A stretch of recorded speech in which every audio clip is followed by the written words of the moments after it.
Welcome to Go Home Heat, a wrestling podcast. This current episode is for wrestling. Sports entertainment. Sports. Entertainment podcast. We're going to start with SmackDown right here. Do they keep calling themselves sports entertainment and not wrestling? Yes. Really? They will always do that. They still do that? Always. Wow. Now, Justin's not going to be able to be here today. He is currently moving, not out of the town, so he will be back soon. Probably later this weekend with something. I will probably try to get in touch with him pre or post the pay-per-view on Sunday night. And we will also be referencing the fact that we are back. Yes. In the studio.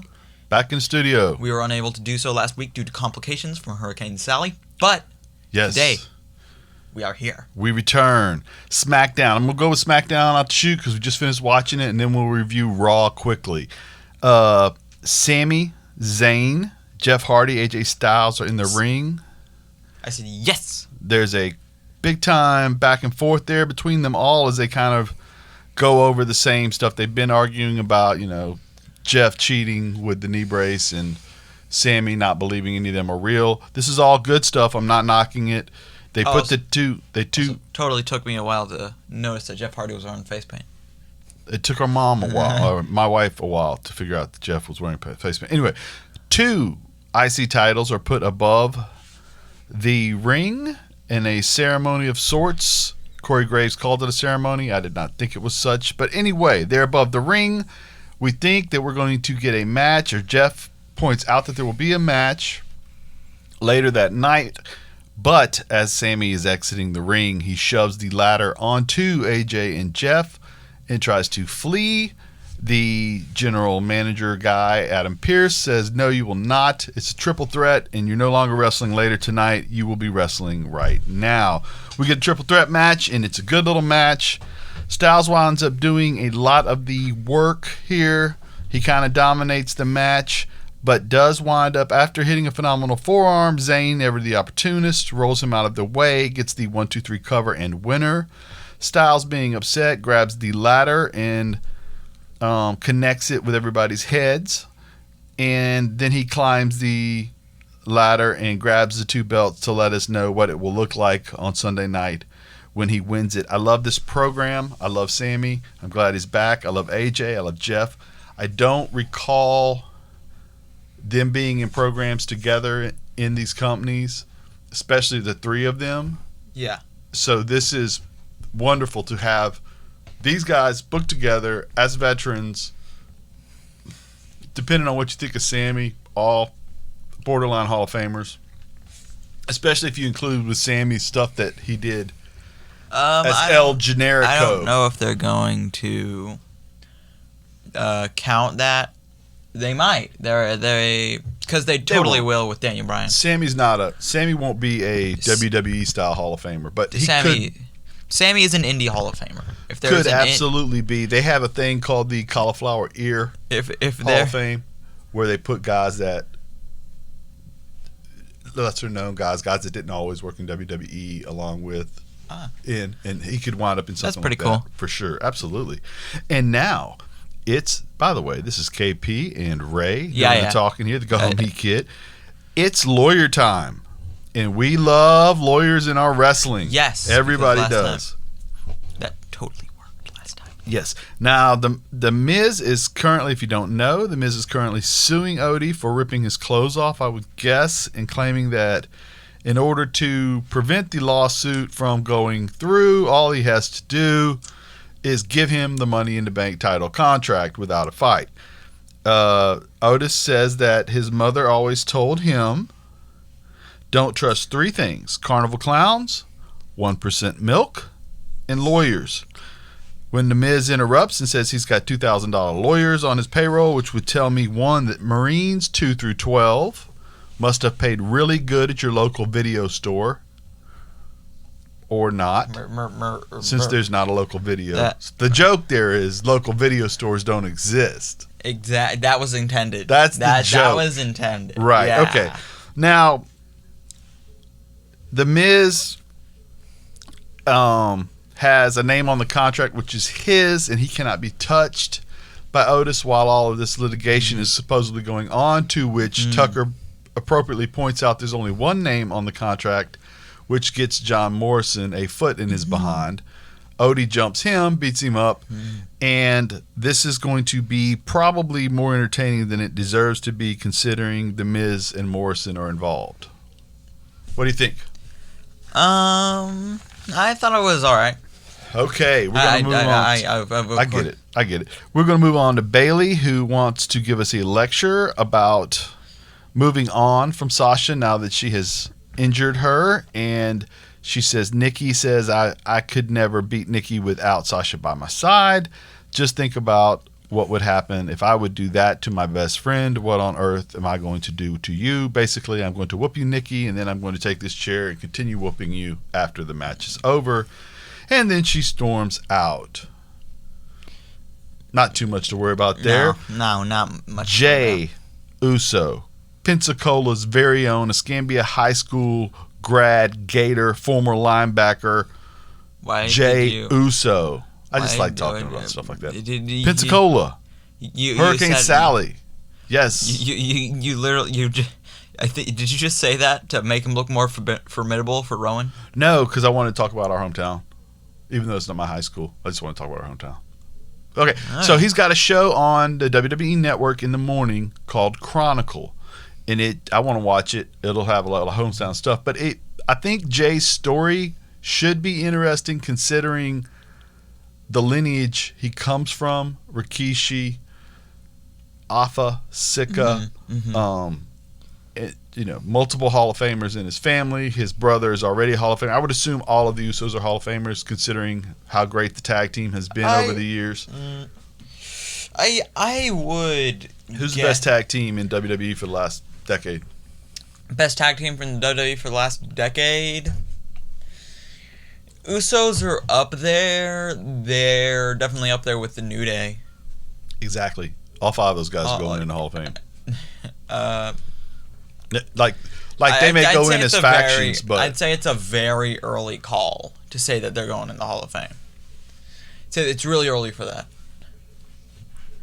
They probably are the best tag team within the last decade, though. In WWE, for in sure. WWE, right. Don't clip me on that. They're no Briscoes. They are absolutely no Briscoes. Okay, then the WWE Network is Saturday again. That's when it'll be on. Let's all watch that together, but apart. Grand Metalik has his buddies from Lucha House Party with him versus Shinsuke Nakamura.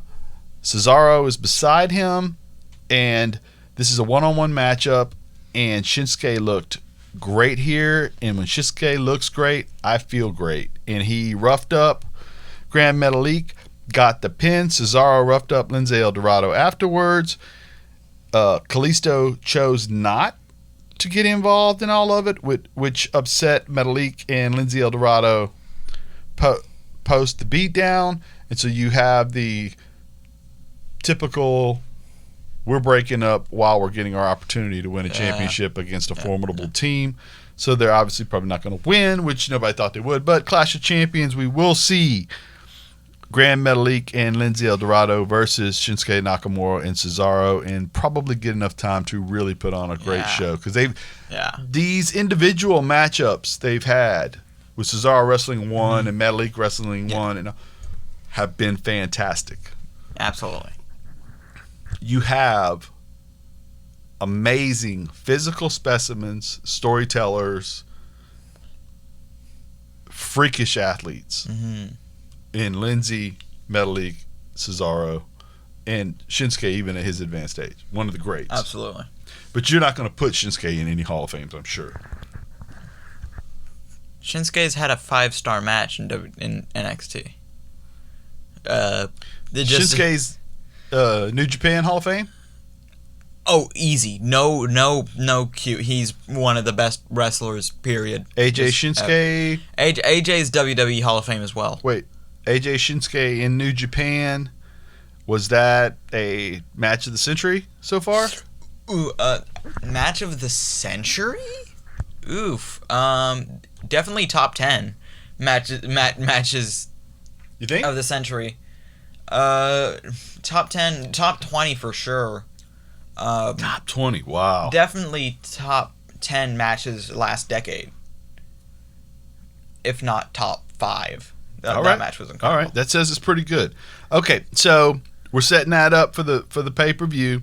Jey Uso is beating on Roman's door, wants to talk to him. Roman's not coming out to talk to anybody until he feels like talking. They do a well-done little segment backstage where they talk to Alpha, and he talks about how they grew up together and they were always fighting, and Jimmy mentions those things, how they had always pushed each other to be better. And then that turns into Rikishi and Sika pointing out that Roman has kind of always he's not much older than him, but you can tell he has an air of maturity about him, and being he was the guy who went to Georgia Tech to play college football. He was the guy, I want to say he was all ACC.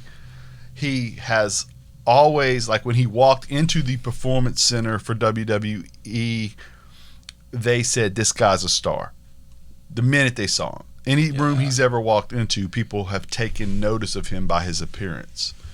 That will come into play as we get to promos later in the show, but they point this out, how he was always felt he had always had an air of, I'm the big dog in the room about him, even at a young age.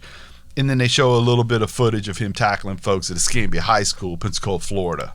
I don't know if you know that. They did that. That big dog. All right. I wonder why his finisher is with the spear. Because he's a football player. And now the king is in the house. King Corbin comes to the ring. He will fight Matt Riddle. And as I'm watching this match, I said to my man Ray, is it time we start to acknowledge that Baron Corbin is a good wrestler? I don't. To which Ray replied, I don't feel like I'm the right person to have this question asked to me, because I have never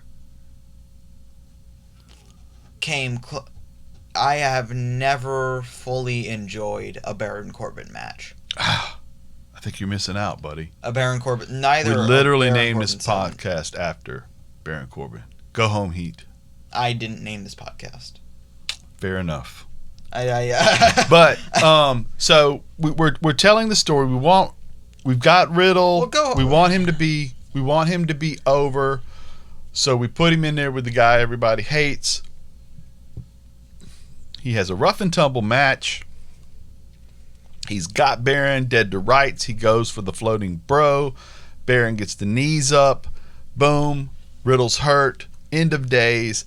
And are you sure we're making the babyface struggle? Are you sure you thought Baron Corbin was wrestling good here, right?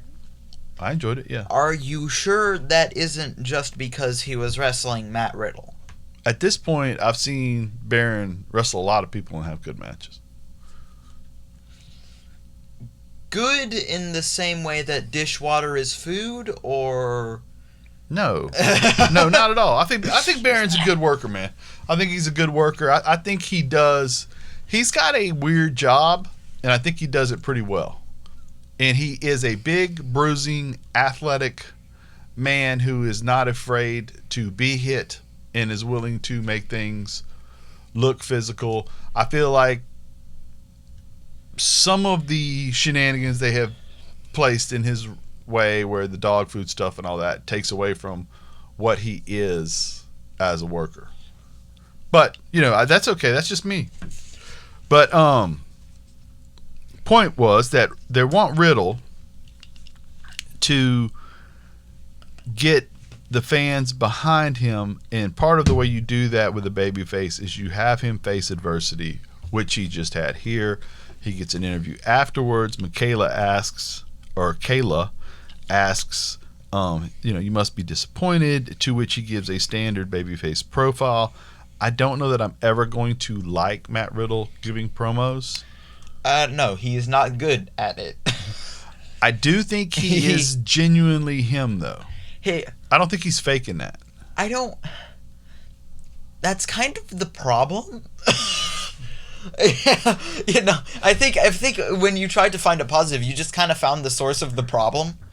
Like, Fair enough. like he's so like, Dude. he thinks, Yeah, bro. he kind of thinks he's funnier than he is, and I'm not saying he's not funny. I'm just saying, like, he thinks that if I could literally just say the word bro and people would think it's humorous, and it's like, Right. It's not that simple. It's like somebody said, the key to you to be over is to constantly repeat There's 3 words. One of them's bro. if you there needs to be a joke there other than the fact that you said the word bro. Right. Well, I mean, come on. It's on the gear he sells. It's the first thing he says before he walks out. You know, he doesn't even say it. The building has it piped in through all of the speakers. There needs to be a joke behind. There needs to be a joke behind the bro, though. If there's not, then there is, right? Okay, let's move on. Did you just call him a joke? I didn't say that. Now, I would never say that to his face. He is a legitimate fighter. Nah. And he is really good in the ring. And that was a point. That's a good point you made, though, about when you said, now, I think Baron's good with without him, but yes, absolutely. When you're in a ring with a guy like Matt Riddle, at this point, we've seen Riddle fight Thatcher on NXT. We've seen him fight multiple people. He always has good matches. I think Riddle has evolved heavily because he used to have real big problems with selling. And the performance in it was good for him. Yeah, it was absolutely good for him. I remember that's why a friend of ours stopped watching NXT because he was really, vividly remembered when he stopped watching NXT. He was really bad at selling super kicks, and he's evolved so much since there. Right. It's crazy. Right. He's a really good wrestler. Right, absolutely. Now, Alexa Bliss is fighting Lacey Evans here, and she basically calls Lacey Evans a Karen prior to the match starting in her backstage promo. Of and course. Lacey feels a bit like a Karen, even though she's ex-military. Of course. And then they have themselves a good little match. Evans has a good performance, which she is a talented performer. She isn't always all the way dialed in. She was for this match. I think she knew something big would be happening during this match. She knew the spotlight would be on her, and it was because as she's trying to finish Alexa, when she's got Alexa hurt, the lights go red, they flicker, and our girl Alexa Bliss, who was abducted by the Fiend, who lives in red lighting evidently, is having some form of a Stockholm Syndrome thing where she is turning into... I don't know if that's the right term. It might not be. I'm sorry if it's not. Probably, but, it's okay. Either way, though, she is starting to associate with the Fiend and becoming somewhat of a possession. A little bit of that, a little bit of possession, and a little bit of Harley Quinn to Joker. I don't. In there. What was that one comic where the Joker used mind control on Harley Quinn? I don't remember that part. Okay. I don't. All right. All right. So, the lights go red.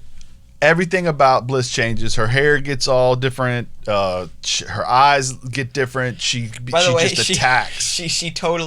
She 100% just ruffled her hair. Yes, but she but she did look different. Her appearance was different, and she did wrestle differently, and she attacked, and she became 5 feet of fury, and she put Lacey down, and she just started stomping Lacey's head into the ground until the referee stopped the fight, and then that didn't slow her down. She rolled Lacey out of the ring. Sister Abigail'd Lacey on the ground. She walked off possessed. I thought she's got a good sister, Abigail. You're exactly right. She walks off. She walks by Roman, who's coming out for the last segment of the evening, and she stops and stares at Roman like she wants to whoop his butt, because who is her man? Maybe not her man, but she is in some way connected to the Fiend, who Roman cheated out of the title. Not really, but you know what I'm saying? Stolen from him according to the Funhouse things. I thought this was great. Did you like that? I thought it was pretty good. I feel like it was pretty cheesy, but like with wrestling, there's always going to be like a hint of cheese when it comes to wrestling. All right. And that's always just kind of going to be a haunting thing, especially WWE. But okay, I did kind of like the segment. All right, now we got Roman strolling to the ring. Jay comes out, and Roman tells him what the real deal is. Roman says, "Look, man, I've always been the guy. I have to carry our family. I have to carry the business on my shoulders. I would give you this title if I could. You wouldn't know what to do with it. Mm-hmm. It's not that you're bad. Mm-hmm. You're one half of the greatest tag team of our generation. But you're a twin. You've always been able to share the burden. I don't have that luxury. I carry the burden for all of us, for the whole family. It's my tribe." And he walks off, and carrying his title belt with him. Mm-hmm. Uso whispers into the mic as Roman has now gotten to the ramp. I really like this segment. "What if you're wrong? Why can't it be me? Why can't I provide for my wife and my kids, your niece and nephew? Why can't I provide for your niece and nephew, for your kids, my niece and nephew?" And the way Jay said it, too, was really good. Yeah. His voice cracked. You know what I mean? Like, yeah, he was... And I imagine, like, I usually, like, Usos promos are usually like that, where they crack, or their voice cracked, but it just worked here. It was a bit more sensitive here, because the thing that got me, I think it probably got you too, was he said, your whole life, you've been the big dog. You've been out front. When you walk down the street, that's the big dog. That's Mr. WrestleMania. That's the guy that's main evented all these WrestleManias in a row. Then he said, me? I always get, which one are you? Which one are you? And we actually watch wrestling with someone who can't tell the difference between the two of them. And I say to him all the time, no, that's Jimmy and that's Jay. No, that's Jimmy and that's Jay. And nothing against that, but you know that being a twin, literally, that happens to you all the time. They're not identical by any means. Jay's really smaller than, which Roman used that last week, saying is how the bigger twin, the guy who had carried you, was your partner, right? And especially when they first came on, like, they knew they were going to be, like, put together like this, so they put face paint on them. Yeah. Yeah, and it's like... Absolutely. Back to back. They stood back to back with face paint on them. Yeah, that was the whole thing. They came out. Yeah, absolutely. Absolutely. And it worked so well. And then Jay's walking up the ring. I do like this era of the Usos so much more. Absolutely. Absolutely. It's not saying that it was bad, but it was...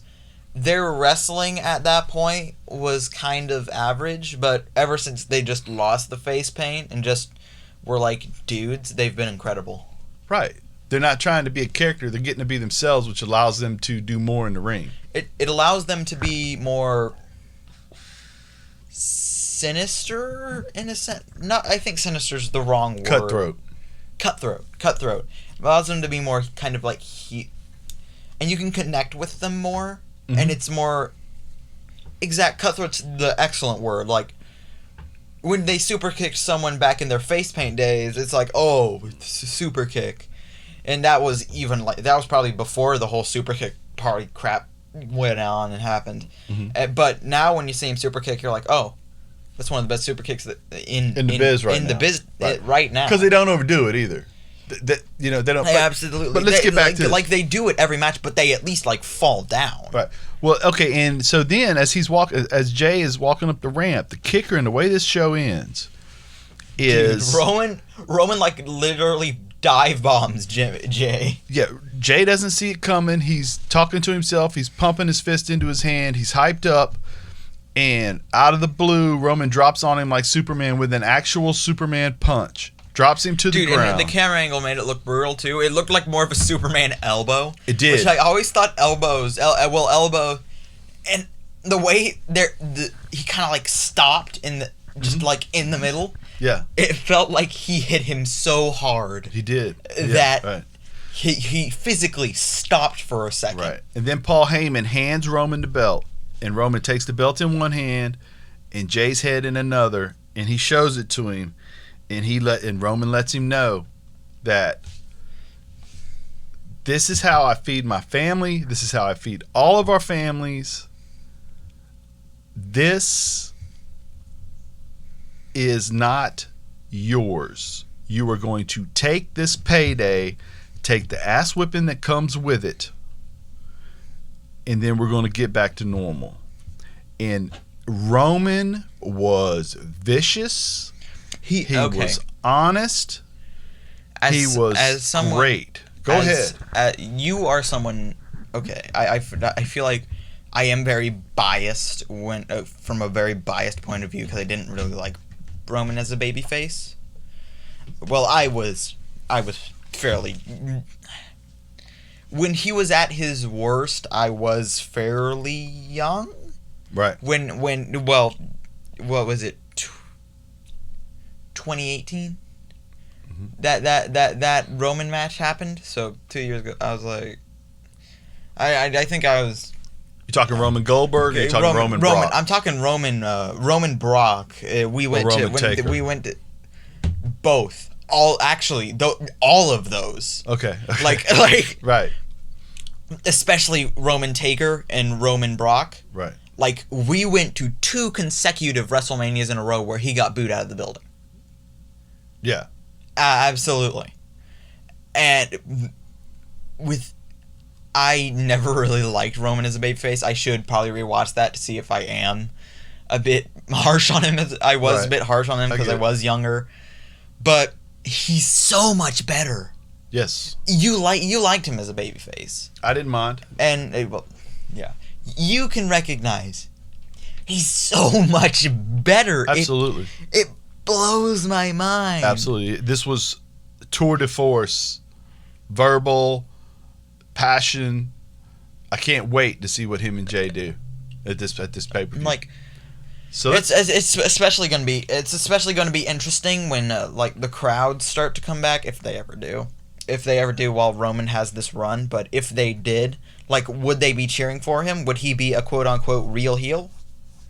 That'll be tough. Be tough. Because remains to be seen. Because when he came back from the whole leukemia thing, everyone was rooting for him. Right. Heck, I think I was rooting for him. Right, of course. And because freaking leukemia. Like, right. Of course you're going to root for him. He's a hero. Right. And, like, but I feel like, how are crowds going to react to him now? I think they're going to... Are they going to boo him? Are they going to...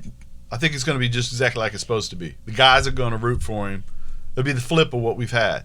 The guys will root for him, and the girls and the kids will be like... you know what, though? It's going to be hard for him to get rooted against. Even as he may wind up being that kind of heel, the Rock kind of heel. You know what I'm saying? Where they know he's the bad guy and they boo at the right time, but they kind of root for him because he's cool. I don't think he's nearly as good as The Rock, but I do think that'd be true. I'm just talking about crowd reaction. I know. I'm not talking about The Rock's on another level. Really. The Rock is one of the best heels ever in the history of anything. Right. Speaking of which, though, let's move on to Raw. The real greatest heels of all time, Retribution. Greatest heels of all time. Can't spell their name. They're in the ring. And they're ready to fight. And it looks like it's Mia Yim, Mercedes Martinez, and Dominic Dijakovic. I know you're joking, but I feel like you brought down your own argument. And I was kind of kidding. But so they're in there and they're talking and they're going to bring... I wonder who they are. Yes, they're going to bring pain down on the entire company, judge, jury, executioner. Hurt Business comes out because they've been hired to handle this problem. And we wind up with a brawl. Lashley, MVP, Cedric, Sheldon hold their own against the first 6 or 7 of them, and then the entire Retribution clan show. And we wind up cutting to break. But this was just typical things that they do there. Retribution will be a theme throughout the show. Mysterio family is here, and they cannot wait to watch Dominic and Umberto as we move on to the Profits on commentary. They settle in the Street Profits with Dominic, Mysterio, Umberto, Carrillo, Garza, Andrade, Seth, and Murphy. And we have a match which is not as good as all that amazing talent I just mentioned should have been. Seth does not actually wrestle because he's got a lot on his mind, and eventually he just walks away. Garza and Andrade wind up going over when Andrade hits the back elbow, which turns into a Garza wing clipper on Buddy, who has been left stranded there. 1, 2, 3. And so we're going to have the Street Profits, and how was it? It was okay. It was okay. The whole match was kind of the point of the match was to set up Murphy and Seth for the talking segment later in the show, which was kind of weird to me. Why, I don't know exactly why Dom and Humberto were even there, but whatever, it's fine. And we did get, I love the wing clip Garza does. That's good, and I like the back elbow. It's probably gonna break somebody. If they would quit trying to break them up, they could really be good together. Okay, we got Jerry the King Lawler on commentary. Byron Phillips and Byron Saxon. They did. Oh, yep. No. I guess Joe wasn't able to be there or something. I don't know. I feel like if Joe wasn't able to be there, your first... They went with Dolph last week, but Dolph was in the segments in the Underground this week, so... What? You could have just gone with another wrestler. Or just those two. It would have been fine.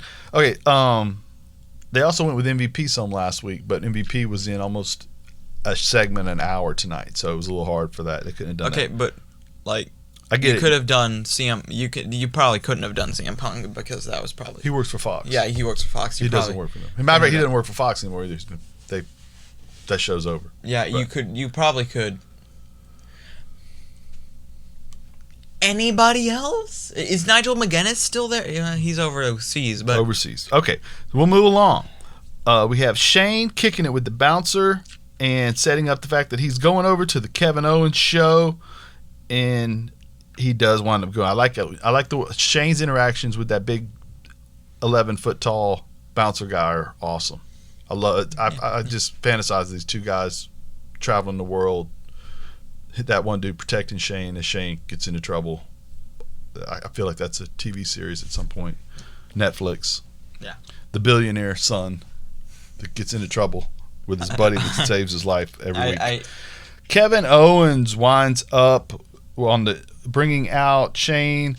Baba comes out with him, and Kevin has a little secret as he brings out the Man Mountain, the monster among men, Braun Strowman.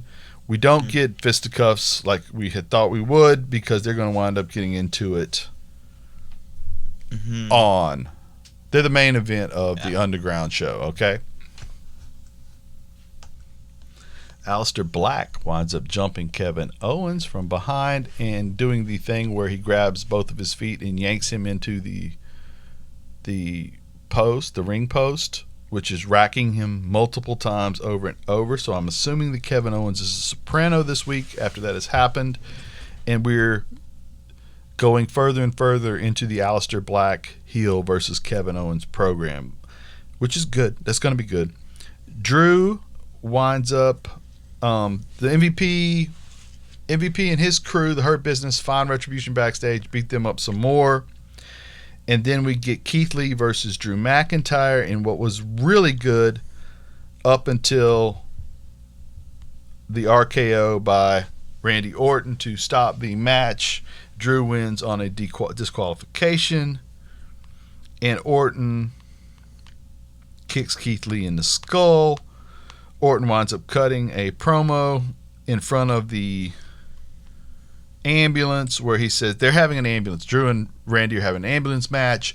That's what we're getting towards. Randy gives another one of his... He's really good at this stuff. He talked about how when Drew hurt him with the Claymores last week, I got a big smile on my face because I realized that this is what I do to legends all the time. And so now I know what I have to do. And so we're set that up real good. We have a Bianca Belair segment where she's lifting weights at the Performance Center working out with a young man who wants to be a WWE superstar, it appears, and he cannot lift weights He cannot do anything on the level that Bianca Belair can because she's a physical freak, including walking on her hands all over the building. Yeah. And the dude finally gets mad and just walks off, which I thought was great. Now, Bianca Belair was on Main Event this week and had a match with Ruby Riot's tag team partner, Liv Morgan. Liv Morgan, yes. And it was a good little matchup. I actually enjoyed both matches on Main Event this week. There was Ricochet versus Mustafa Ali as well. And so that was good. Check out that show if you want to every now and again. I know Seth says he watches Main Event every week live. Asuka interrupted by Billie Kay, and she winds up accidentally setting up a match for Peyton Royce, who was her former tag team partners. I like the idea of making Billie Kay her manager. What do you think? Billie Kay being Peyton, you get to keep that dynamic of the interplay, but Peyton's a little better wrestler, so you don't have the lag time. What do you think? I guess. Okay. I don't really have a strong opinion on. Okay. So we're going to have an Asuka versus Peyton match later on. Mickie James versus Zelina Vega. This was pretty good considering they didn't have a whole lot of time. Vega winds up with a clean win on the backstabber, which I thought was very interesting. And I like Zelina Vega as a wrestler, and I wouldn't mind if they would move her away from that tag team, giving Garza and Andrade the opportunity to maybe sink or swim on their own. They can just wrestle. They don't need to have the segments with Zelina talking for them. And Zelina can wrestle really, really, really well. So then we wind up with... You wind up? Apollo versus Cedric. Another good match. We didn't really have a whole... Weird how you have a 3-hour show and not enough time for everything that happens on these shows, for the matches to get stretched out. Now, once Ricochet distracts Cedric when he's got things going, and that winds up getting Apollo the 1-2-3 roll-up win, which, of course, unloads Lashley, MVP, and Cedric on the beatdown. Now, you're going to have Lashley and Cedric and Shelton in a 6-man tag match later with Retribution as well. But, I mean, they just wind up beating people up all the time. That's what they do. Moving down to Dolph versus Arturo Ruas in the Underground. This was good. It was neat. You remember Ruas from NXT? He had the white pants and the taped feet and did all the crazy flipping around stuff. He had a match with Dolph. It was fantastic on the Underground. I really have been enjoying these Underground segments. It's good stuff. Now, Dolph winds up winning with a rear naked choke of some kind. And that's kind of been his finisher on this show, which is strange to me because it feels like a wrestling move, but of course he does it in a more MMA style. Then we wind up having, we're still in the Underground, we wind up having a Brianna Brady, who is interviewing, it seems to be a new interviewer for the company, and she interviews Braun, who refuses to speak to Shane, and they've set up this fight between the huge Daba and Braun later on in the evening. Now we go to the Monday Night Messiah segment in which he approaches the ring. Seth has got a lot on his mind because Seth has the results of a paternity test. Stop me if you've heard this before. Yeah. Of the Mysterio Kid. And he announces that Dom is not Ray's child. Again, hearkening to the Eddie Guerrero thing. But no. That never happened. But the kicker is, then Seth goes, I might be wrong on this, because all I told my guy was check the paternity check who the parents are of the Mysterio Kid, but I didn't specify. So then he says maybe it's Aaliyah who isn't actually Ray's child. And then he shows the footage of after Seth beat up his disciple, Buddy Murphy, Aaliyah showed affection for him. Not affection, concern. She was worried about him and all of that. And boy, Ray's hot now because he gets where he's going. He knows that this whole thing about paternity is a ruse. He knows what Seth is saying is, why is your daughter not on the same page with the rest of y'all? Why is she kind of on our side on all of this? Or if not on my side, at least Buddy's side, since Seth beat up, whatever. Trying to wedge some form of something in the family, right? Well, Ray says, hey, I've already discussed this with her. She knows that, you know, she can't trust somebody like you. She's young. She's naive. She's just a kid. Leave her out of this. Anybody, he even says she knows nothing. And if you have been around teenagers, tried to raise a teenager, you will know telling your teenager they're too young and they don't understand is dumb. So when I do that to you in a few years, Ray, well, actually, you're a teen now, but you know what I'm saying? As I tell you these things, remind me that I've stated right now, for all the world to know, telling you you're too young to know better is dumb. I need to go about it a different way. Can we do that, Ray?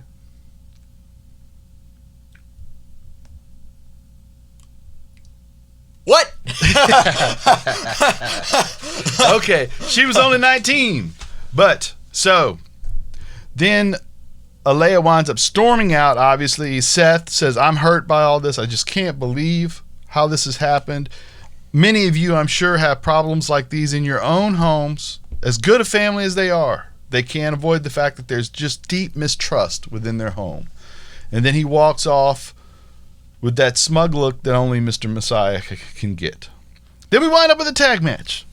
Lana and Natty versus Shayna Baszler, Nia Jax, and it is exactly the squash match you would expect. Liv and Ruby on commentary. When that whooping is over, they try to put a whooping. Shayna and Nia Jax, the tag team champions, try to put a whooping on their competitors at Night of Champions, Liv and Ruby Riott, which turns into them running. And this is where you understand how WWE works, because guess who goes through the table? Who? Lana. Why does Lana go through the table 2 weeks in a row? Because Miro's on AEW now. That'll show Miro. Exactly. I didn't. It was a better. As his wife constantly goes through tables now. She'll be in a ladder match next week.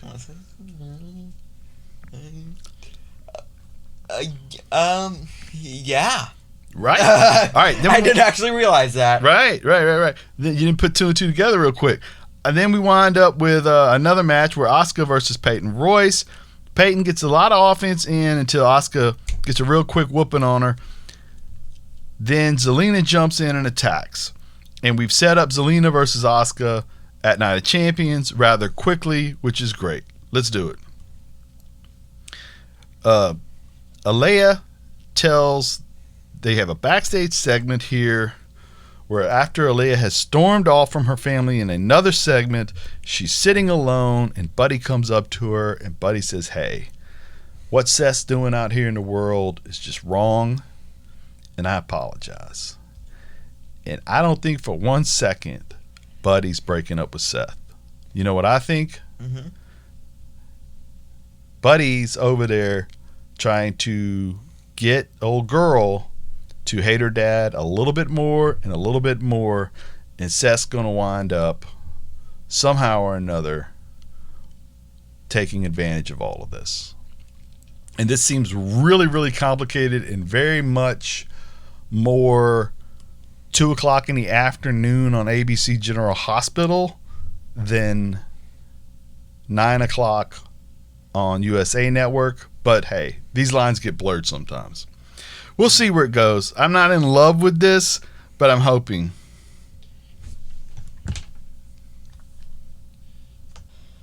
We are back in the underground. Ivar and Riddick Moss fight. It's a good little fight back and forth until Moss catches him with the right cross, I believe, and knocks him out cold. I was a little surprised they had Ivar go out just slapped to sleep like that, because he's supposed to be a Viking, right? So that's kind of weird, but whatever. Okay, then we wind up with the big man fight we've been advertising all night. Braun Strowman versus Baba. Two guys pushing 6'9" to 7 foot. Two guys, and it was interesting because if this was a pro wrestling match, Braun Strowman would not be sprawling like an MMA fighter. There wouldn't be the rolling around. It was a completely different style fight than you've ever seen Braun in, and I thought it was a little better than some of the stuff he does. It was good. The bar is very low. Okay. I mean, the dancing bear theory. Right, the dancing bear theory. It's not how good the bear dances. It's that he dances at all. But Braun winds up catching Baba and putting him down, putting him to sleep, diving on top of him, and continuing until they pull him off. This was great. I enjoyed all of the underground segments here tonight. They do a good job of giving it a big fight feel. Retribution versus the Hurt Business is your main event. Someone named T-Bar, who I believe is Dijakovic. A guy named Mace, who is some form of a Dio Madden from what I've seen online. And a guy named Slapjack, who nobody's for sure who that is. He looks a little like Casey Jones from the Ninja Turtles. Then we wind up with Sheldon Cedric, Lashley on the other side. It's pretty good. It's okay back and forth. The vets and the upstarts go toe-to-toe until a numbers advantage comes on. Then the Drew McIntyre leads the entire locker room out to help fight off this faction of infiltrators that are going to ruin WWE programming. Drew, being the champion, does that. And as they're all fighting, Randy Orton RKO's Big Boy one more time. And as we go to credits, we get the feeling Randy Orton may be your new WWE champion Sunday night after packing Drew into an ambulance. Now, a lot of people online hated this episode. I did not. I find it hard to hate things. Why did they? Okay, put out some of the reasons why they hated it. First of all, they hated the Seth stuff, which I get it. Okay. Second of all, there was a lot of... Did anyone say... Nobody likes Retribution yet. Did anyone say why they hated the Seth stuff? Or any specifics? No, nobody on Twitter said that. I'm sure they did. Somebody on Twitter said that, but I'm almost 100% sure. A lot of he's not Eddie Guerrero stuff. But anyway, they are kind of rehashing a story, right? Yes. Which yeah. Which I get that. But here's what I thought about the episode in general. It felt like I was watching a Michael Bay movie. You know, Michael Bay, just stuff exploding all the time, and you're not real sure where it all's going. That's what I felt like I was watching. It seemed like they were just really... And the underground segments are good for that because there isn't a champion, so there doesn't have to be plot lines, although I Don't Like You can be a good enough plot line there, and they do that all right. But the whole show felt like... Okay, remember I said earlier, it's amazing you have this much talent in the ring and they only get 7 minutes. You have Asuka and Peyton in the ring, they only have 4. You have Lana and Nana in the ring, and you only have 6. Maybe dial back the number of matches and let some of these kids wrestle a little longer, especially when you got like a Cedric Alexander and Apollo. Let them stretch it out a little bit. Let Ricochet stretch it out. He's great, But anyway, I do feel like they're trying to, in an effort to try and keep the show bang, bang, bang, bang, bang, bang, bang, something neat all the time. I feel like they're losing some of the nuance, and I get it. It's 3 hours. They want you to feel. You can't feel up for 3 hours. And the first segment is promos usually. Change it up. Give me a fight right out the chute. Then give me promo, and then go bang, bang, bang. Was the Michael Bay thing a compliment or no? No, I think it was just an explanation. I did enjoy my week of wrestling, though. We're going to wrap this up. Because I despise Michael Bay movies. Okay, but yeah, okay. Or at least the vast majority. I haven't seen all of them. Right. I despise the vast majority I've seen. Transformers 2 is one of the worst movies I've ever seen. Okay. Well, on that Straight note, up. I did enjoy my week of sports entertainment this week. You doing all right? Yeah. I have criticisms of every show, but I do. You like SmackDown tonight? I liked the majority of SmackDown. I liked the majority of AEW. I liked the majority of Raw was Yeah. Raw can get very hit or miss for me, Right. and a lot of the times it misses more times than I'd like to admit. Right. I'd like to admit more times than most WWE marks would like to admit. But I do think that this week was overall pretty enjoyable. Good deal. We'll take Yeah. that. That's a huge compliment from the Go Home Eat Kid. That's Whoa. Blown away. No, that's So not, good. That's not at all Amazing. That's not no. I'm getting a Raw shirt. No. I am absolutely not For getting a Raw the Go shirt. Home Heat Kid Ray from EKP. This has been a Go Home Heat production. Copyright 2020. You guys go home.